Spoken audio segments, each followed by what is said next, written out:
Hello friends, ओम श्री गणेशाय नमः। आप सभी का स्वागत है आपके अपने यूट्यूब चैनल पर। फ्रेंड्स, आज हम आपको इस वीडियो में बताने जा रहे हैं मंगला गौरी व्रत की पौराणिक व्रत कथा के बारे में। फ्रेंड्स, वीडियो शुरू करने से पहले आपसे रिक्वेस्ट है, अगर आप हमारे चैनल पर नए हैं और आपने अभी तक चैनल को सब्सक्राइब नहीं किया है तो प्लीज सब्सक्राइब कीजिएगा चैनल को, साथ ही प्रेस कीजिएगा बेल आइकन को, जिससे नए वीडियो से रिलेटेड नोटिफिकेशन आपको तुरंत प्राप्त हो सके। और वीडियो पसंद आने पर वीडियो को लाइक और शेयर जरूर कीजिएगा, ताकि सभी भक्तों को इस वीडियो का लाभ प्राप्त हो सके। और कमेंट बॉक्स में ओम नमः शिवाय जरूर लिखिएगा। ईश्वर बोले, ही सनत कुमार, अब मैं अत्युत्तम भौम व्रत का वर्णन करूंगा, जिसके अनुष्ठान करने मात्र से वैधव्य नहीं होता है। विवाह होने के पश्चात 5 वर्षों तक यह व्रत करना चाहिए। इसका नाम मंगला गौरी व्रत है। यह पापों का नाश करने वाला है। विवाह के पश्चात प्रथम श्रावण शुक्ल पक्ष में पहले मंगलवार को यह व्रत प्रारंभ करना चाहिए।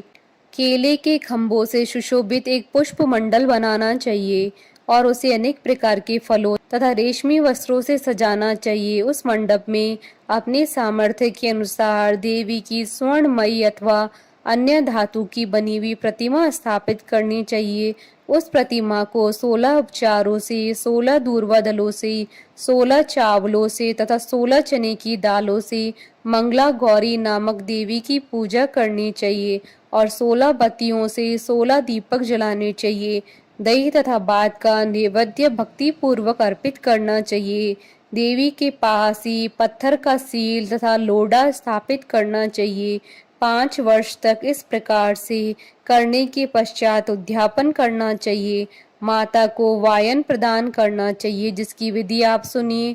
अपने सामर्थ्य अनुसार एक पल प्रमाण स्वर्ण की अथवा उसके आधे प्रमाण की अथवा उसके भी आधे प्रमाण की मंगला गौरी की प्रतिमा निर्मित करानी चाहिए। अपनी शक्ति के अनुसार स्वर्ण आदि के बने तंडुल पूरित पात्र पर वस्त्र तथा रमणीय कंचू की ओढ़नी रखकर दोनों के ऊपर देवी की प्रतिमा स्थापित करनी चाहिए। पास में चांदी से निर्मित सिल तथा लोढ़ा रखकर माता को वायन प्रदान करना चाहिए। इसके बाद 16 सुहासिनियों को प्रयत्न पूर्वक भोजन कराना चाहिए। ही विप्र, इस विधि से व्रत करने पर 7 जन्मों तक सौभाग्य बना रहता है और पुत्र पौत्र आदि के साथ संपदा विद्यमान रहती है। सनत कुमार बोले, सर्वप्रथम इस व्रत को किसने किया था और किसको इसका फल प्राप्त हुआ? हे शंभु, जिस तरह से मुझे इसके प्रति निष्ठा हो जाए, कृपा करके वैसे बताइए।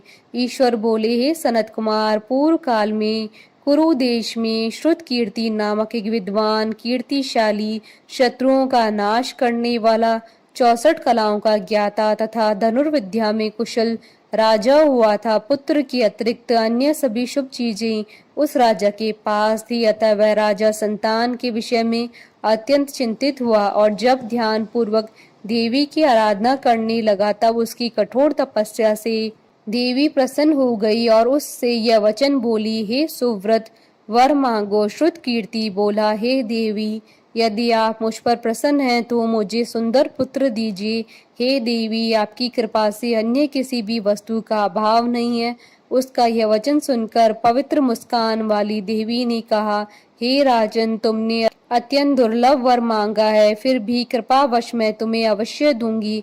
किंतु हे राजेंद्र, सुनिए, यदि परम गुणी पुत्र चाहते हो तो वह केवल 16 वर्ष तक जीवित रहेगा, और यदि रूप तथा विद्या से विहीन पुत्र चाहते हो तो दीर्घजीवी होगा। देवी का यह वचन सुनकर राजा चिंतित हो उठा और पुनः अपनी पत्नी से परामर्श करके उसने गुणवान तथा सभी शुभ लक्षणों से संपन्न 16 वर्ष की आयु वाला पुत्र मांगा। तब देवी ने भक्ति संपन्न राजा से कहा, हे नृपनंदन, मेरे मंदिर के द्वार पर आम का वृक्ष है, उसका एक फल लाकर मेरी आज्ञा से अपनी भार्या को उसे भक्षण करने हेतु प्रदान करो, जिससे वह शीघ्र ही गर्भ धारण करेगी, इसमें संदेह नहीं है। प्रसन्न होकर राजा ने वैसा ही किया और उसकी पत्नी ने गर्भ धारण किया। 10वें महीने में उसने देवतुल्य सुंदर पुत्र को जन्म दिया। तब हर्ष और शोक से युक्त राजा ने बालक का जात कर्मादि संस्कार किया और शिव का स्मरण करते हुए उसका नाम चिरायु रखा। इसके बाद पुत्र के 16 वर्ष होने पर पत्नी सहित राजा चिंता में पड़ गए और वे विचार करने लगे कि यह पुत्र बड़े कष्ट से प्राप्त हुआ है और मैं इसकी दुखद मृत्यु अपने ही सामने कैसे देख सकूंगा। ऐसा विचार करके राजा ने पुत्र को उसके मामा के साथ काशी में भेज दिया। प्रस्थान के समय राजा की पत्नी ने अपने भाई से कहा कि कार्पटिक का वेश धारण करके आप मेरे पुत्र को काशी ले जाइए।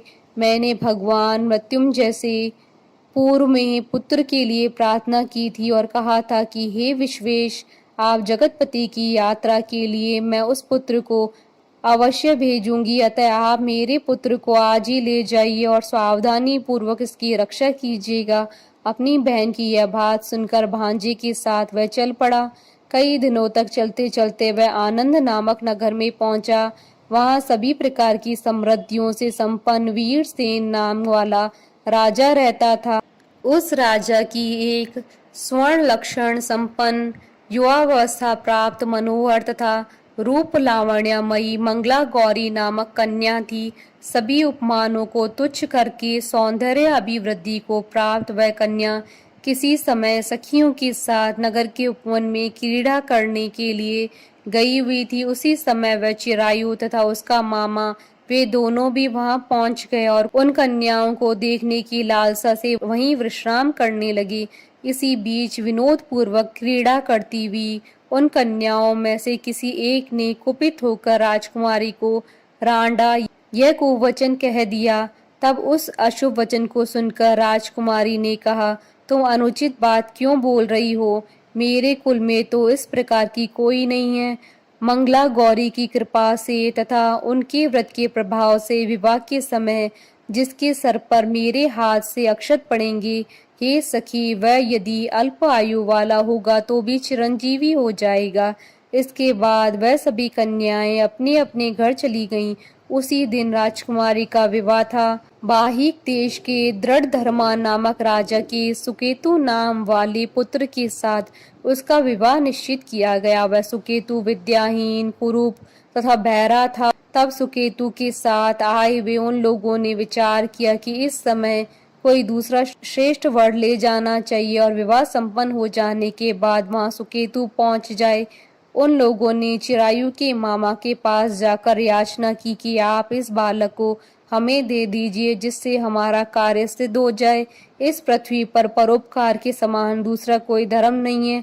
उनकी बात सुनकर चिरायु का मामा मन ही मन बहुत प्रसन्न हुआ, क्योंकि उसने उपवन में पहले से ही कन्या मंगला गौरी की बात सुन ली थी। फिर भी उसने एक बार कहा कि आप लोग इसे किस लिए मांग रहे हैं? कार्य की सिद्धि हेतु वस्त्र अलंकार आदि मांगे जाते हैं, वर तो कहीं भी नहीं मांगा जाता। तथापि आप लोगों का सम्मान रखने के लिए मैं इसे दे रहा हूँ। उसके बाद चिरायु को वहां ले जाकर उन लोगों ने विवाह संपन्न कराया। सप्तपदी आदि हो जाने पर रात्रि में शिव पार्वती की प्रतिमा के समक्ष उस चिरायु ने हर्ष युक्त होकर मंगला गौरी के साथ शयन किया। उसी दिन चिरायु के 16 वर्ष पूर्ण हो चुके थे और अर्धरात्रि में साक्षात काल सर्प रूप में वहां आ गया।